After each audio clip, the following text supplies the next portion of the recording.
Hi കുട്ടീസ്. അപ്പം നമ്മളെല്ലാവരും NEET എക്സാമിൻ്റെ ഫൈനൽ ലാബ്സിൻ്റെ പ്രിപ്പറേഷനിൽ നിൽക്കുകയാണ്. ഈ ലാസ്റ്റ് മിനിറ്റ് പ്രിപ്പറേഷനിൽ നമ്മൾ ഒരു ക്രാഷ് രീതിയിൽ നമ്മൾ എല്ലാ കാര്യവും റിവൈസ് ചെയ്യുന്ന സമയത്ത് ഏറ്റവും ഇമ്പോർട്ടൻ്റ് ആയി നീറ്റ് ആസ്പിറൻസ് അറിഞ്ഞിരിക്കേണ്ട ഒരു കാര്യമാണ് importance of exam.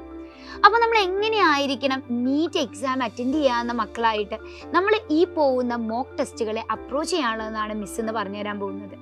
So there is A 1, 2, 3 steps. The first step is always go for exam. ഒരു എക്സാമും നിങ്ങൾ സ്കിപ്പാക്കരുത്. Whether it is online exams or offline exams, നിങ്ങൾക്ക് കിട്ടുന്ന മാക്സിമം ഓപ്പർച്യൂണിറ്റി നിങ്ങൾ ഓഫ്ലൈൻ എക്സാംസ് തന്നെ എഴുതുക. പെൻ ആൻഡ് പേപ്പർ എക്സാം ആണ് നമ്മുടെ നീറ്റ് എൻട്രൻസ് എക്സാം. അത് പ്രാക്ടീസ് ചെയ്യുക എന്നുള്ളത് വളരെ ഇമ്പോർട്ടൻ്റ് ആണ്. ചില സമയത്തൊക്കെ മക്കൾ, ഞാൻ ഇത്രയും ടോപ്പിക്ക് പഠിച്ചു തീർന്നിട്ടില്ല, എക്സാം 3 hours പോകുന്നത് എനിക്കൊരു വേസ്റ്റ് ഓഫ് ടൈം അല്ലേ, അതിന് മുമ്പ് പോകണം, കുറേ നേരം പ്രിപ്പയർ ചെയ്യണം, ശേഷം വരണം, ഞാൻ എൻ്റെ പ്രിപ്പറേഷനും കംപ്ലീറ്റ് അല്ല എന്നൊക്കെ പറഞ്ഞ് നിങ്ങൾ ഭയങ്കര കൺഫ്യൂസ്ഡ് ആയിട്ട് എക്സാം എഴുതാൻ പോവാതിരിക്കാൻ ശ്രമിക്കും. പക്ഷേ it is a dangerous sign. കാരണം നമ്മൾ പ്രിപ്പയർ ചെയ്യുന്ന ഒരു എക്സാമിന് വേണ്ടിയാണ്. ഇവിടെ നമ്മൾ പഠിക്കുന്നേക്കാൾ ഉപരി ഇമ്പോർട്ടൻ്റ് ആയിട്ടുള്ളത് 3 hours നമുക്ക് കിട്ടുന്ന ഈ 180 ക്വസ്റ്റ്യൻസിനെ എങ്ങനെ ഈ ടൈം ഫ്രെയിമിനകത്ത് തന്നെ ആൻസർ ചെയ്ത് കംപ്ലീറ്റ് ചെയ്യും, ഏത് സബ്ജക്റ്റിൽ സ്റ്റാർട്ട് ചെയ്യണം, എങ്ങനെ ടൈം മാനേജ് ചെയ്യണം, എങ്ങനെ അറിയാവുന്ന മാത്രം ചൂസ് ചെയ്ത് ആൻസർ ചെയ്യണം, ഇതെല്ലാം എക്സാം എഴുതി മാത്രമേ നമുക്ക് പ്രാക്ടീസ് ചെയ്യാൻ പറ്റുള്ളൂ. നമ്മൾ വീട്ടിലിരുന്ന് കൺസെപ്റ്റ് പഠിച്ചതുകൊണ്ട് ഒരിക്കലും ഈ എക്സാം എഴുതുന്ന എക്സ്പീരിയൻസ് നിങ്ങൾക്ക് കിട്ടില്ല. So that 3 hours is more valuable than studying for 10 hours. അപ്പോൾ ഒരിക്കലും എക്സാം സ്കിപ്പാക്കരുത്. ഇനി രണ്ടാമത്തേത് വളരെ ഇമ്പോർട്ടൻ്റുമായിട്ടുള്ള കാര്യമാണ്, never focus on this last minute scores.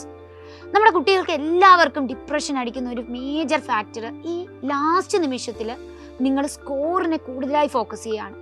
First of all നിങ്ങൾ മനസ്സിലാക്കണം, നമ്മൾ നീറ്റ് പ്രാക്ടീസ് ചെയ്ത് വരുന്ന മക്കളാണ്, നിങ്ങൾ റിപ്പീറ്റ് ചെയ്ത് വരുന്ന മക്കളാണെങ്കിൽ ഈ വരുന്ന സമയത്തിനുള്ളിൽ നമ്മൾ ചെയ്തിട്ടുള്ളത് എന്താണ്, ഓരോ ഫേസിലെയും ആ ഒരു പെർട്ടിക്കുലർ ഫേസിലെ ഒരു സെറ്റ് ഓഫ് ചാപ്റ്റേഴ്സിൻ്റെ എക്സാം എഴുതുകയാണ് ചെയ്തിട്ടുള്ളത്. എന്നാൽ ഈ ലാസ്റ്റ് മിനിറ്റ് നമ്മൾ എന്താ ചെയ്യുന്നത്, ഫുൾ ടോപ്പിക് എക്സാംസ് ആണ് എഴുതുക.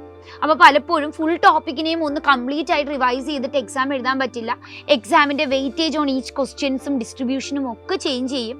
അപ്പോൾ നിങ്ങൾ അനാവശ്യമായി, നിങ്ങൾക്ക് ആദ്യം കിട്ടിയിരുന്ന 600 ആയിരുന്നു, 600+ ആയിരുന്നു, ഇപ്പോൾ എനിക്ക് 550 ആണ്, എൻ്റെ സ്കോർ താഴേക്കാണ് പോകുന്നതെന്ന് പറഞ്ഞ് സ്കോറിനെ ഫോക്കസ് ചെയ്യാൻ തുടങ്ങുമ്പോൾ you will get depressed. So ഒരിക്കലും സ്കോറിനെ ഫോക്കസ് ചെയ്യരുത്. ഇനി രണ്ടാമത് സ്കോറിനെ ഫോക്കസ് ചെയ്യുമ്പോൾ നിങ്ങൾ ഉണ്ടാക്കുന്ന രണ്ടാമത്തെ മിസ്റ്റേക്കാണ് അൺനെസസറി ആയി നെഗറ്റീവ് മാർക്കിങ്ങിലേക്കുള്ളൊരു ടെൻഡൻസി. ഈ ക്വസ്റ്റ്യൻ കിട്ടിയാലോ, കിട്ടിയാൽ എനിക്കൊരു മാർക്കും കൂടെ കൂടുതൽ കിട്ടിയാലോ, അല്ലേ, കുറഞ്ഞു കഴിഞ്ഞാൽ മാക്സിമം ഒരു -1 വരൂ എന്ന ഒരു മെൻറ്റാലിറ്റിയിൽ നമ്മൾ നെഗറ്റീവ് മാർക്കിങ്ങിന് വേണ്ടി പോകും. കാരണം നമ്മൾ സ്കോറിനെ ഫോക്കസ് ചെയ്യുകയാണ്. But that is really dangerous. കാരണം നമ്മളിങ്ങനെ ഒരു ടെൻഡൻസി ഡെവലപ്പ് ചെയ്യുമ്പോൾ നോർമലി നീറ്റ് എക്സാമിനും നമുക്കൊരു പേപ്പറിൽ അറിഞ്ഞൂടാത്തൊരു ക്വസ്റ്റ്യൻ വന്നു കഴിഞ്ഞാൽ നമ്മൾ എന്ത് ചെയ്യും, ഒന്ന് ചെയ്ത് നോക്കാം, ആ 4 മാർക്ക് കിട്ടിയാലോ എന്ന് വരും.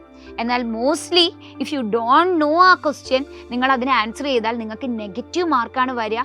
ഒരു -1 നിങ്ങളെ 1000 സ്കോറിനേക്കാൾ ഏറെ, 1000 റാങ്കിനേക്കാൾ ഏറെ നിങ്ങളുടെ ഡിസ്റ്റൻസിലേക്ക് കീപ്പ് ചെയ്യാൻ പറ്റും. അപ്പോൾ ഒരിക്കലും നെഗറ്റീവ് മാർക്കിംഗ് ചെയ്യരുത്. If you are confident to 75%, 8 അല്ലെങ്കിൽ ഒരു 90 to 75% നിങ്ങൾ കോൺഫിഡൻ്റ് ആണെങ്കിൽ you can go for marking it. പക്ഷേ 50-50 ആണെങ്കിൽ കൂടി ഒരിക്കലും നിങ്ങൾ എന്ത് ചെയ്യരുത്, ഒരു ക്വസ്റ്റ്യൻ മാർക്ക് ചെയ്യരുത്. Just skip that questions. ആ കോൺഫിഡൻസ് നിങ്ങൾക്ക് ഉണ്ടാവണം. And the third thing and the most final thing about exams is learn from your mistakes.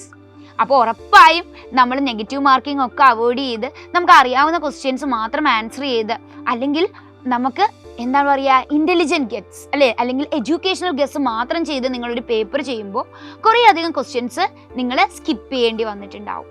ആ സ്കിപ്പ് ചെയ്ത ക്വസ്റ്റ്യൻസ് പഠിക്കുക. കാരണം ലാസ്റ്റ് മിനിറ്റിൽ നമ്മൾ തരുന്ന എല്ലാ പേപ്പേഴ്സും ഇതുവരെയുള്ള നീറ്റിൻ്റെ പാറ്റേണിനെ റിപ്ലിക്കേറ്റ് ചെയ്യുന്ന പേപ്പേഴ്സാണ്. അതുകൊണ്ട് തന്നെ ഇതിൽ വന്നിട്ടുള്ള ക്വസ്റ്റ്യൻസിന് സിമിലർ മോഡലായിരിക്കും നിങ്ങൾക്ക് നീറ്റ് എക്സാമിന് എക്സ്പെക്ട് ചെയ്യാൻ പറ്റുക.